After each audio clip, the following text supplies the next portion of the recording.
সর্বস্তরের মানুষের শ্রদ্ধা নিবেদনের জন্য মুক্তিযোদ্ধা, গীতিকার ও সুরকার আহমেদ ইমতিয়াজ বুলবুলের মরদেহ আজ নেওয়া হবে শহীদ মিনারে। সাংস্কৃতিক অঙ্গনের শোক, বাংলা গানের জন্য অপূরণীয় ক্ষতি বলছেন সহকর্মীরা। এই বয়স হয় না যে পৃথিবী থেকে চলে যাওয়ার, ওনার অনেক কিছু দেওয়ার ক্ষমতা ছিল। আমাদের প্রজন্মকে উনি ধরে রাখার যে একটা দায়িত্ব বোধ নিয়েছিলেন, আমরা বলবো যে এটা কখনোই এই ক্ষতিপূরণ হওয়ার নয়। জাতিকে সে কলঙ্ক মুক্ত করে দিয়েছে, আজকে চলে গেছে। আমরা সাথী যোদ্ধারা আল্লাহর কাছে দোয়া করি যেন তাকে জান্নাতবাসী। দেখছিলেন প্রধান শিরোনাম। সকালের সময় সঙ্গে আছে আমি কামরুল হাসান সবুজ এবং আমি মৌসুমী মৌ। এবার অন্যান্য শীর্ষ সংবাদ। লক্ষ্মীপুরে ট্রাক সিএনজি অটোরিকশার সংঘর্ষে 7 জন নিহত, 5 জনই একই পরিবারের সদস্য। আজ বসছে পদ্মা সেতুর 6 নম্বর স্প্যান, দৃশ্যমান হচ্ছে সেতুর প্রায় 1 কিলোমিটার অংশ। নাব্য সংকটে ধীর গতি বলছেন প্রকল্প সংশ্লিষ্টরা। সময় সংবাদে দুর্নীতির খবর প্রচারের পর ঢাকা বরিশাল নৌ রুটের মিয়ারচর চ্যানেল আরও 38 মিটার চওড়া করার সিদ্ধান্ত। শুক্রবার থেকে আবারও শুরু ড্রেজিং। সমন্বয়হীন উন্নয়ন কাজে চট্টগ্রামে ধুলার রাজত্ব, চরম দুর্ভোগে নগরবাসী, বাড়ছে স্বাস্থ্য ঝুঁকি, ব্যর্থতার দায় নিতে নারাজ সিটি কর্পোরেশন। এবং তারেক রহমানের 2 বছর রাজনীতি থেকে দূরে থাকা উচিত মন্তব্য ঐক্যফ্রন্টের উদ্যোক্তা ডক্টর জাফরুল্লাহর। বেগম জিয়াকে সরিয়ে নতুন চেয়ারম্যান করার পরামর্শ।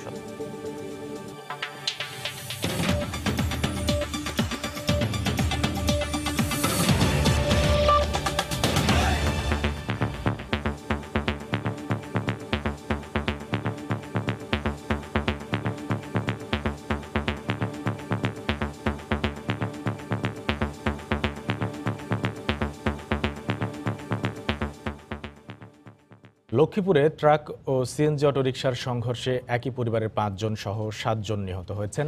ভোরে লক্ষ্মীপুর চৌমোহনী আঞ্চলিক সড়কে দুর্ঘটনা ঘটে। প্রত্যক্ষদর্শীরা জানান, চন্দ্রগঞ্জ থেকে সিএনজি অটোরিকশা করে সদর উপজেলায় যাচ্ছিলেন শাহ আলম ও তার পরিবার। পথে রতনপুর এলাকায় পৌঁছালে বিপরীত দিক থেকে আসা একটি ট্রাক চাপা দেয়। এতে ঘটনাস্থলেই একই পরিবারের 5 জন সহ 7 জনের মৃত্যু হয়। খবর পেয়ে ঘটনাস্থলে গিয়ে পুলিশ ও ফায়ার সার্ভিস উদ্ধার কাজ শুরু করে।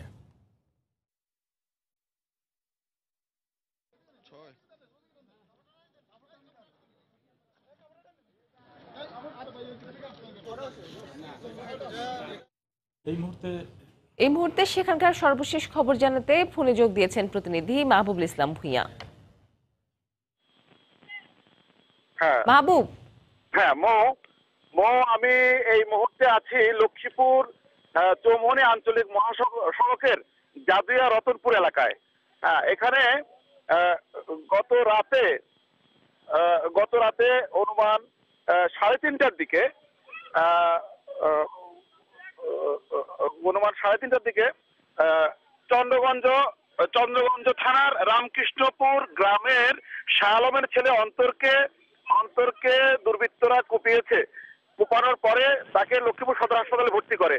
এই সংবাদ শুনে শাহ আলম এবং শাহ আলমের স্ত্রী নাসিবা বেগম, ছেলিকা রুকেয়া বেগম, দাদি শামসুন নাহার, ভাতিজা রুবেল সহ একটি সিএনজি যোগে লক্ষ্মীপুর সদর হাসপাতাল যাওয়ার পথে জাদুয়া রতনপুর এলাকায় পৌঁছলে বিপরীত দিক থেকে আসা শুটকি বোঝায় একটি ট্রাক সিএনজি অটোরিকশাটিকে চাপা দেয়। চাপা দিলে ঘটনাস্থলে সিএনজি অটোরিকশাটি ট্রাকের নিচে ঢুকে যায়। এতে ঘটনাস্থলে 7 জন নিহত হয়েছে বলে আমাদেরকে নিশ্চিত করেছেন লক্ষ্মীপুর ফায়ার সার্ভিসের উপপরিচালক মোহাম্মদ আব্দুল্লাহ। এই মুহূর্তে উদ্ধার কাজ প্রায় সমাপ্তের পথে। ঘটনাস্থল থেকে সর্বশেষ খবর জানাতে ফোনে যুক্ত হয়েছিলেন সেখানকার প্রতিনিধি মাহবুবুল ইসলাম ভূঁইয়া। সকালের সময়ে আরো থাকছে। 2019 ক্রিকেট বিশ্বকাপকে কেন্দ্র করে যুক্তরাজ্যের ভিসা দেওয়ার কথা বলে সক্রিয় প্রতারক চক্র, প্রলোভনে পা না দেওয়ার পরামর্শ আইনজীবীদের।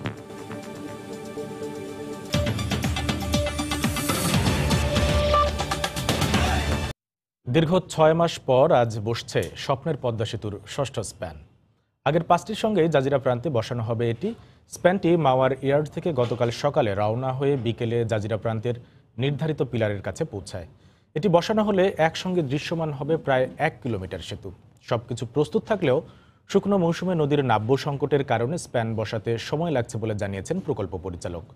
সাইফুল ইসলামের ছবিতে রিপোর্ট হেসান জুয়েলের। নদীর জাজিরা প্রান্তে আগের 5টি স্প্যান মিলে বর্তমানে দৃশ্যমান 750 মিটার পদ্মা সেতু। কাজ শুরুর পর 2017 সালের 30 সেপ্টেম্বর নদীতে 37 এবং 38 নম্বর পিলারে বসানো হয়েছিল প্রথম স্প্যান। এরপর ক্রমান্বয়ে জাজিরা প্রান্তের দিকে এগিয়ে গত বছরের জুন মাসে সবশেষ 42 নম্বর পিলারে পঞ্চম স্প্যানটি বসানোর মধ্য দিয়ে পাড়ের সাথে সংযোগ ঘটে পদ্মা সেতুর। ফলে 6টি পিলার মিলে একটি মডিউলের কাজ পুরো শেষ হয়। প্রথম স্প্যানটির সাথে এখন 36 ও 37 নম্বর পিলারের মধ্যে বসানো হবে ষষ্ঠ স্প্যান। এ দুটো পিলারে যে স্প্যানটি বসবে মাসখানেক আগে থেকেই ধূসর রং করা শেষে সেটি অপেক্ষমান রাখা হয় মাওয়া ইয়ার্ডের বাইরে। মঙ্গলবার সকালে শুরু হয় এটিকে প্রায় 5 কিলোমিটার দূরের জাজিরা প্রান্তে নির্ধারিত পিলারের কাছে নিয়ে যাওয়ার কাজ। প্রায় 3000 মেট্রিক টন ওজনের 150 মিটার দৈর্ঘ্যের স্প্যানটি পরিবহন করছে 3600 মেট্রিক টন ওজন বহনে সক্ষম বিশ্বের সর্বাধুনিক ক্রেন। নদীতে পলি জমে তলদেশের গভীরতা কমে যাওয়ায় ড্রেজিং করে নদীর গভীরতা বাড়াতে হয়েছে বলে স্প্যান বসানোর এই বিলম্ব বলছেন সংশ্লিষ্টরা। ড্রেজিং এর জন্য আমাদের সমস্যা হচ্ছে, এত বেশি পলি পড়ে গেছে, আমাদের যে চ্যানেলটা আমরা তৈরি করছিলাম অ্যালং দা আমাদের অ্যালাইনমেন্ট সেটা ভরে গেছে। প্রায় 4 মিলিয়ন কিউবিক মিটার অতিরিক্ত মাটি এবার বসছে। আমরা এখন ছোট বড় 15টা ড্রেজার লাগিয়েছি। ড্রেজারটা আছে খুবই পাওয়ারফুল ড্রেজার, হাই ভলিউম ড্রেজিংয়ের জন্য এবং কম্পিউটার কন্ট্রোল। একবার যদি আমি সেকশন বলে দিই যে এটা ড্রেজ করতেই থাকবে, বলে আসতেছে যে আরও সফিস্টিকেটেড ড্রেজার, যেটা এত পাওয়ারফুল দরকার নাই, কিন্তু একটু আস্তে আস্তে কাটতে হবে। এখন পর্যন্ত মূল সেতুর কাজে অগ্রগতি হয়েছে 63 ভাগ। সেতুতে ষষ্ঠ স্প্যান যোগ হলে সেখানে আরও এক ধাপ অগ্রগতি হবে। দীর্ঘ 6 মাসের অপেক্ষার অবসান হচ্ছে। জাজিরা প্রান্তে আগের 5টি স্প্যানের সঙ্গে মাওয়া প্রান্তের দিকে এগিয়ে বসানো হবে এই স্প্যানটি। প্রস্তুত করা হয়েছে 36 নম্বর পিলারটিও। ফলে একসঙ্গে দৃশ্যমান হবে 900 মিটারের পদ্মা সেতু। এহসান জুয়েল, সময় সংবাদ, মাওয়া, মুন্সিগঞ্জ।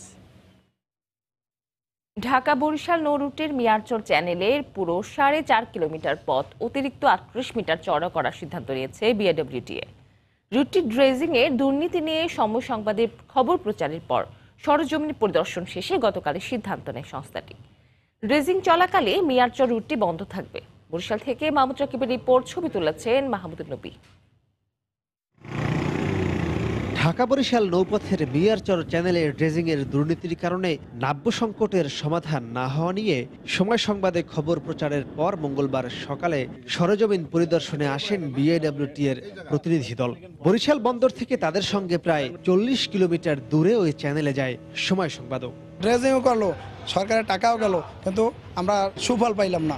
ভবিষ্যতে এই চ্যানেলে বন্ধ হয়ে যায়, বরিশাল দক্ষিণ মল কোনো জাহাজে চলাচল করবে না, সেই পরিস্থিতি এখন হয়ে গেছে।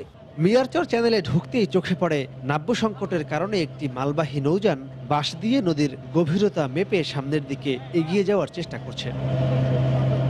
লঞ্চ মালিক ও মাস্টারদের দাবি, ঢাকা থেকে বরিশালগামী যাত্রীবাহী ও মালবাহী নৌযানগুলো মূলত মেঘনা নদী থেকে মিয়ারচর নৌ চ্যানেলের প্রবেশ মুখের দুপাশে দুটি চর ও নাব্য সংকটের কারণে প্রায় হাজার হাজার যাত্রী নিয়ে তাদের এখানে আটকে যেতে হয়। এই যে ডান পাশে জামে মার্কা দেখছেন না, এই ডানের আপনার 2-5 হাত যদি ডান পাশে চলে যান তাহলে জাহাজ থেকে যাবে। এই ছোট কাটিং করে দেয়, সোজা করে দেয় চ্যানেলটা, তাইলে আর কোনো সমস্যা নেই।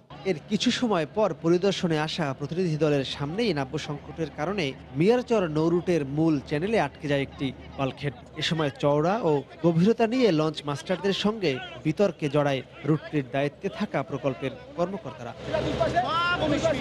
তারা যে ড্রেজিং করছে আর যে মার্কাবাতি দিছে সেটা জাহাজ চলাচল উপযোগী না। এই জায়গাতে কোনোভাবেই 300 ফুট জাহাজ চলাচল করা সম্ভব না, ক্রসিং করাও সম্ভব না। ড্রেজিংয়ে দুর্নীতির বিষয়ে কিছু না বললেও প্রকল্প পরিচালক জানান নৌ চ্যানেলটি আরও চওড়া করা প্রয়োজন। পুরো রুটটি আরও 38 মিটার বাড়ানো হবে বলেও জানান তিনি। কয়েকটা মুড়ে জাহাজ চলাচল করতে একটু সমস্যা হচ্ছে এবং মুখেও সমস্যা হচ্ছে। এটা আসলে 76 মিটারের অতিরিক্ত লাগবে বলে আমার কাছে প্রতীয়মান হয়েছে। আমরা যারা কমিটিতে আসি তাদের কাছেও প্রতীয়মান হয়েছে। এই 76 মিটারের স্থলে আরও 38 মিটার যোগ করব। ড্রেজিং এর সময় মিয়ারচর রুটটি বন্ধ থাকায় প্রায় 15 থেকে 25 দিন বিকল্প হিসেবে কালীগঞ্জ রুটটি ব্যবহার করতে হবে নৌযান চালকদের। মাহমুদ রাকিব, সময় সংবাদ, বরিশাল। বিএনপিকে বর্তমান বিপর্যয়কর অবস্থা থেকে ফেরাতে তারেক রহমানকে কমপক্ষে 2 বছর রাজনীতি থেকে দূরে থাকার পরামর্শ দিয়েছেন জাতীয় ঐক্যফ্রন্টের অন্যতম উদ্যোক্তা ডক্টর জাফরুল্লাহ চৌধুরী। বিএনপির শুভাকাঙ্ক্ষী হিসেবে পরিচিত এই রাজনৈতিক বিশ্লেষকের মতে দলটির উচিত এখন কাউন্সিলের মাধ্যমে নতুন চেয়ারম্যান নির্বাচিত করা। বেগম জিয়া থাকবেন এমিরেটাস চেয়ারপারসন হিসেবে। বিস্তারিত সালাউদ্দিন সুমনের রিপোর্টে। 30 ডিসেম্বরের নির্বাচনে শোচনীয় পরাজয়ের পর প্রশ্নবিদ্ধ হয়েছে বিএনপির সাংগঠনিক সামর্থ্যের বিষয়টি। এ নিয়ে দলের অভ্যন্তরেই চলছে আলোচনা সমালোচনা। এ অবস্থায় কাউন্সিলের মাধ্যমে নতুন নেতৃত্ব তৈরির তাগিদও দিয়েছেন নীতি নির্ধারণী পর্যায়ের নেতাদের কেউ কেউ। জাতীয় ঐক্যফ্রন্টের অন্যতম উদ্যোক্তা ডক্টর জাফরুল্লাহ চৌধুরীও মত দিলেন দল ঢেলে সাজানোর পক্ষে। বর্তমান পরিস্থিতি, বয়স ও শারীরিক সামর্থ্যের বিষয়টি বিবেচনা সাপেক্ষে বেগম জিয়াকে এমেরিটাস চেয়ারপারসন রেখে দলের যোগ্য কাউকে চেয়ারম্যান করার তাগিদ তাঁর। খালেদা জিয়াকে এমিরেটাস চেয়ারপারসন হতে পারেন, যেহেতু উনি দেশেই আছেন, ওনার পরামর্শ মধ্যে সদ্য পেতে পারবে তারা।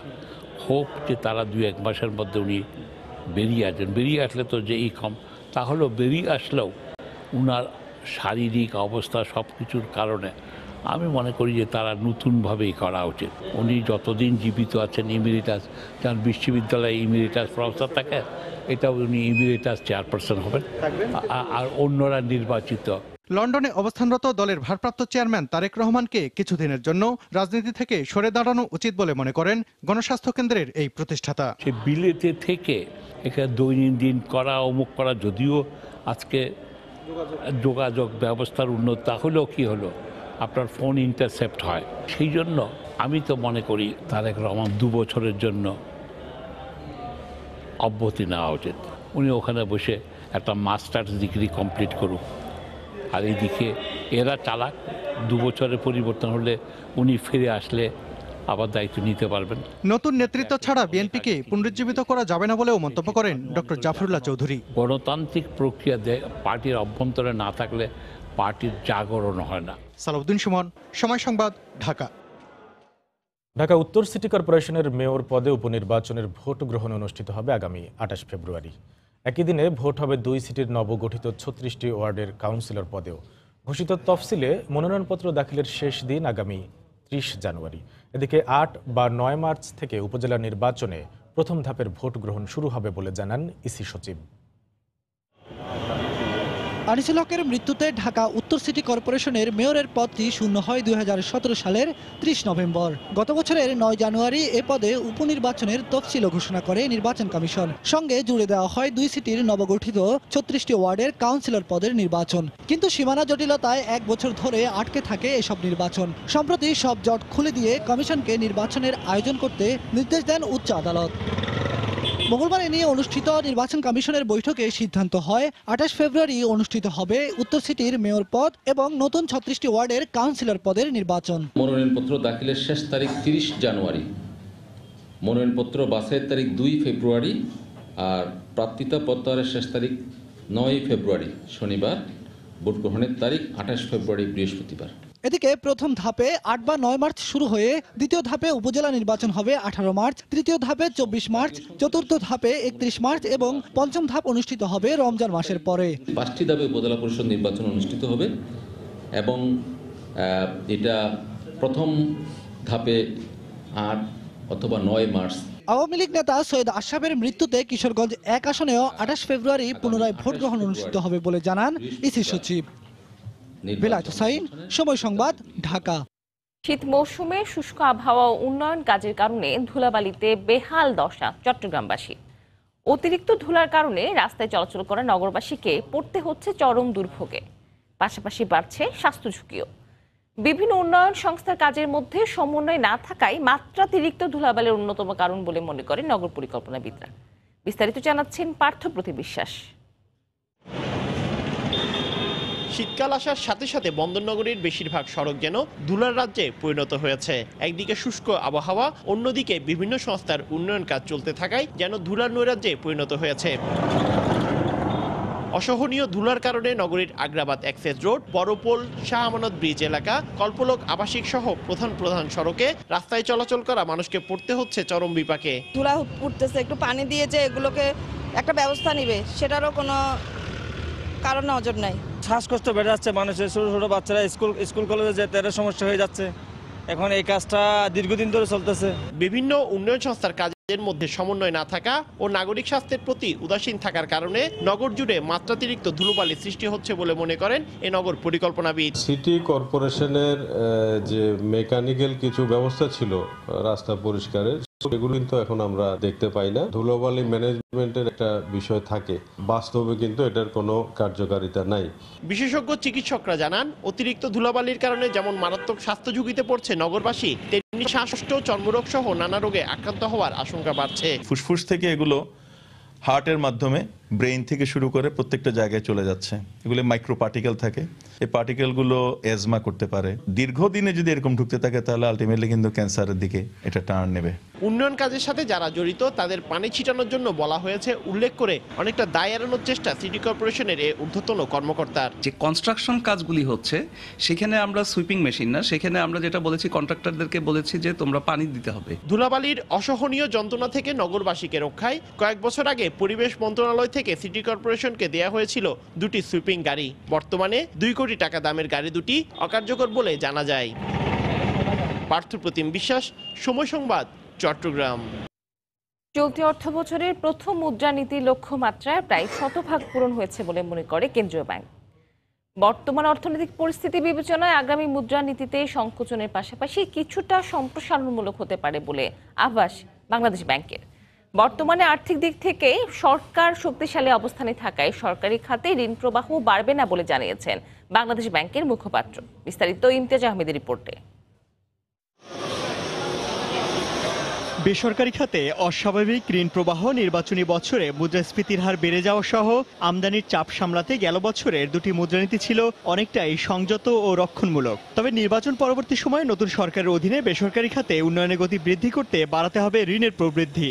অন্যদিকে অর্থনীতিতে অতিরিক্ত অর্থ প্রবাহ হলে বেড়ে যাবে মূল্যস্ফীতি। এমন বাস্তবতা নিয়ে নতুন সরকারের প্রথম মুদ্রানীতি ঘোষণা করতে যাচ্ছে কেন্দ্রীয় ব্যাংক। বেসরকারি বিনিয়োগ বৃদ্ধি, নতুন কর্মসংস্থান সৃষ্টি সহ সরকারি উন্নয়ন প্রকল্প অব্যাহত রাখতে কেমন হতে পারে 2018-19 অর্থ বছরের শেষ মুদ্রানীতি? যে টার্গেট নেওয়া ছিল সেই টার্গেটে আমরা সফলতা অর্জন করেছি। আমাদের সেই টার্গেটের ভিতর কিছুটা হয়তো প্রাইভেট গ্রোথটা আমাদের কিছু টার্গেট থেকে কিছুটা কম ছিল। পরবর্তী সময় আবার সেটাকে আবার সেই টার্গেট অনুযায়ী আবার অর্জন করছে। গত অর্থ বছরে যেমন সংকুচিত মুদ্রানীতি পাশাপাশি কিছুটা আবার গ্রোথও বাড়ছে, এইভাবে সমন্বিত করে আমাদের একটা মুদ্রানীতি প্রচলন করা হবে। আর্থিকভাবে গভর্নমেন্ট যথেষ্ট শক্তিশালী পর্যায়ে রয়েছেন। ব্যাংক খাত থেকে ওইরকম অতিরিক্ত কোনো নেওয়ার প্রয়োজন হবে বলে আমার মনে হয় না।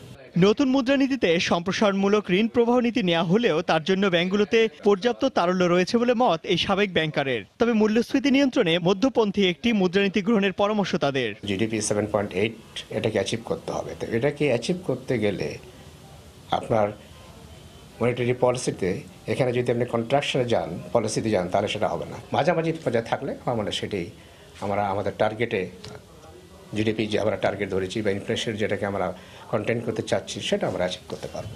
গেল বছরের জুলাই-ডিসেম্বর সময়কালের মুদ্রানীতিতে বেসরকারি খাতে 16.8% এবং সরকারি খাতে 10.4% ঋণ প্রবৃদ্ধির লক্ষ্যমাত্রা নির্ধারণ করেছিল কেন্দ্রীয় ব্যাংক। ইমতিয়াজ আহমেদ, সময় সংবাদ, ঢাকা। ফেনীতে 80 বছরের বৃদ্ধা মা থাকেন একটি বাড়ির পরিত্যক্ত কক্ষে। বিশেষ ক্যাডার উচ্চশিক্ষিত বৃত্তবান সন্তানরা থাকেন যার যার মতো। মায়ের দিকে নজর নেই কারোরই। একাকী বৃদ্ধাকে তাই মৃত ভেবে থানায় খবর দেন প্রতিবেশীরা। পরে পুলিশ এসে উদ্ধার করে হাসপাতালে ভর্তি করে মৃদুলা সাহাকে। এমন অমানবিক ঘটনায় ব্যবস্থা নেওয়ার আশ্বাস দিয়েছেন পুলিশ সুপার। জুলহাস তালুকদারের তোলা ছবি ও আতিয়ার সজলের পাঠানো তথ্য নিয়ে রিপোর্ট। মুমূর্ষ অবস্থায় হাসপাতালের বিছানায় বৃদ্ধা মা। উচ্চশিক্ষিত ও বৃত্তবান সন্তানরা ব্যস্ত যার যার কাজ আর সংসার নিয়ে। মায়ের দেখাশোনার ফুরসত যেন নেই তাদের। পুলিশ জানায়, ফেনী পৌরসভার মধুপুর এলাকায় বাড়ির পরিত্যক্ত কক্ষে থাকতেন অসুস্থ বৃদ্ধা মৃদুল সাহা। মারা গেছেন ভেবে মঙ্গলবার বিকেলে প্রতিবেশীরা থানায় খবর দেয়। পরে পুলিশ এসে ঘরের দরজা ভেঙে তাকে জীবিত অবস্থায় দেখতে পায়। উদ্ধার করে ভর্তি করা হয় জেলা সদর হাসপাতালে। চিকিৎসক জানান, বার্ধক্যজনিত নানা রোগে আক্রান্ত তিনি। উনি বেশ অসুস্থ, মানসিকভাবেও বিপর্যস্ত এবং বেশ দুঃখবোধ তার মধ্যে কাজ করছে। আমরা আমাদের সম্ভাব্য সকল পরীক্ষা নিরীক্ষার ব্যবস্থা করেছি। চিকিৎসার পাশাপাশি তার প্রয়োজন আপনজনের ভালোবাসা, কিন্তু এই বয়সেও পাশে নেই ভালোবাসার মানুষগুলো। স্থানীয়রা জানান, দীর্ঘ 4 বছর ধরে মধুপুরের ওই বাড়িতে একা থাকেন বৃদ্ধা মা। তার ছেলে বাপ্পি সাহা ও বিপুল সাহা ফেনী শহরে বাবার রেখে যাওয়া চালের আড়তের মালিক। স্ত্রী সন্তান নিয়ে অন্য বাসায় থাকেন তারা। সুশান্ত সাহা নামে অপর ছেলে কক্সবাজার কৃষি সম্প্রসারণ অধিদপ্তরের অতিরিক্ত উপপরিচালক। চট্টগ্রাম বিশ্ববিদ্যালয় থেকে পাশ করা মেয়ে সর্বরী সাহা ও সুমি সাহা ঢাকায় শ্বশুর বাড়িতে থাকেন। অসুস্থ এই বৃদ্ধার চিকিৎসা ও দেখাশোনার দায়িত্ব নিয়েছে একটি সামাজিক সংগঠন, সিভিল সার্জন ও জেলা পুলিশ। তার স্বজনরা কেউ আসেনি দায়িত্ব নেওয়ার জন্য। তার এক মেয়ে এসেছে, কিন্তু যখনই পুলিশ দেখে সে পালিয়ে গেছে। আশা করতেছি যে ওর সন্তানকে বিচারের আওতায় আনি, তাদেরকে একটু শাসন করার জন্য। বৃদ্ধা মায়ের প্রতি সন্তানদের অবহেলার বিষয়টি তদন্ত করে প্রয়োজনীয় ব্যবস্থা গ্রহণের কথা জানিয়েছেন পুলিশ সুপার। ঘটনার আদ্যপান্ত আসলে ইনভেস্টিগেশন শেষে বলা যাবে, তবে মনে হচ্ছে প্রাথমিকভাবে যে এই পরিবারের সদস্যরা তার মাকে স্বাভাবিকভাবে যেটুকু সহযোগিতা করবার প্রয়োজন সেটুকু করছে না। 5 সন্তানের জননী মৃদুল সাহার স্বামী হরিপদ সাহা 1983 সালে মারা যান। সময় সংবাদ, ফেনী। যুক্তরাজ্যে 2019 বিশ্বকাপকে কেন্দ্র করে সক্রিয় হয়ে উঠেছে প্রতারক চক্র। সামাজিক যোগাযোগ মাধ্যম সহ বিভিন্ন জায়গায় বিজ্ঞাপন দিয়ে যুক্তরাজ্যের ভিসা পাওয়ার নিশ্চয়তা দিচ্ছে তারা। তবে আইনজীবীরা বলছেন, শুধু বিশ্বকাপের টিকিট কিনলেই ভিসা পাওয়া যাবে না। ক্রিকেট নিয়ে বাংলাদেশের ভাবমূর্তি অক্ষুণ্ণ রাখতে এই চক্র থেকে সাধারণ মানুষকে দূরে থাকার পরামর্শ ক্রিকেট সংশ্লিষ্টদের। লন্ডন থেকে শোয়েব কবিরের রিপোর্টে বিস্তারিত। বিশ্বকাপ ক্রিকেটের আসর বসে যাচ্ছে ব্রিটেনে, আর এখনই সরব হয়ে উঠেছে বাংলাদেশের আদম ব্যবসায়ীরা। তৈরি করেছেন আদম ব্যবসার নতুন ফাঁদ। শতভাগ ভিসা প্রাপ্তি সহ নানা প্রলোভন দেখিয়ে বিজ্ঞাপন দিচ্ছেন সামাজিক যোগাযোগ মাধ্যমে, আর এতে ফাঁদে পা দিচ্ছেন অনেকেই। বিশেষ করে বাংলাদেশের সিলেট অঞ্চলে এই প্রবণতা লক্ষণীয়। তাই স্বপ্নের লন্ডনে আসার আশায় ইতিমধ্যে অনেকেই এসব প্রতিষ্ঠানের মাধ্যমে আবেদন করেছেন টিকিটের জন্য। বিশ্বকাপ ক্রিকেটকে কেন্দ্র করে এই প্রতারণা জালে জড়িয়ে নিজের ক্ষতি এবং দেশের ক্ষতি না করার পরামর্শ ব্রিটেন প্রবাসী বাংলাদেশি সাবেক এই ক্রিকেট কোচের। ক্রিকেটের উছিলায় যেন কেউ নিজেরা ভিকটিম না হয়। অনেক সময় এই ধরনের ওয়ার্ল্ড কাপ, অলিম্পিক এবং কমনওয়েলথ গেমস এসব সময় এই ধরনের চক্র খুব সক্রিয় থাকে। বিশ্বকাপ ক্রিকেট উপলক্ষে কোনো বিশেষ ভিসা চালু করেনি ব্রিটিশ সরকার। যার আবেদনে এই ধরনের জালিয়াতির কাগজ পাওয়া যাবে, প্রমাণ পাওয়া যাবে, তার ভিসা 10 বছরের জন্য নিষিদ্ধ হয়ে যেতে পারেন। ব্রিটেনে যে কোনো অ্যাপ্লিকেশন করবেন, work permit, student visa, spouse visa. British কর্তৃপক্ষ ভিসা প্রদানের ক্ষেত্রে ভ্রমণের কারণ, বাংলাদেশে তার সামাজিক অর্থনৈতিক অবস্থান বিবেচনার পাশাপাশি নির্দিষ্ট মেয়াদ শেষে ভিসা আবেদনকারী ব্যক্তির দেশে ফিরে যাওয়ার সম্ভাবনার উপর জোর দেয়। ব্রিটেনে এসে অবৈধভাবে থাকার এখন তেমন কোনো সুযোগ নেই, তাই এই অপচেষ্টা থেকে বিরত থাকার পরামর্শ বিশেষজ্ঞদের। প্রতারক চক্রের কোনো সহযোগিতা নেবেন না এবং তাদের ফাঁদে পড়বেন না। যদি তাদের ফাঁদে পড়ে ইউকে আসেন, এসে আপনারা যদি আপনার ইলিগালি স্টে করেন, এইটার জন্য আপনার দেশের ভাবমূর্তি নষ্ট হবে। গত বছর রাশিয়ায় বিশ্বকাপ ফুটবল দেখতে গিয়ে 540 জন বাংলাদেশি রাশিয়া ত্যাগ করেননি। তাদের বিরুদ্ধে রুশ কর্তৃপক্ষ আইনগত ব্যবস্থা নেবে বলে রাশিয়াস্থ বাংলাদেশ দূতাবাস জানায়। শোয়েব কবির, সময় সংবাদ, লন্ডন। সকালের সময়ের শীর্ষ সংবাদগুলো জানিয়ে দিচ্ছি আরেকবার।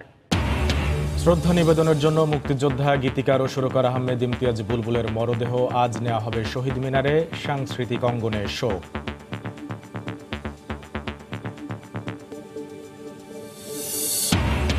লক্ষ্মীপুরে ট্রাক সিএনজি অটোরিকশা সংঘর্ষে 7 জন নিহত, 6 জনই একই পরিবারের সদস্য।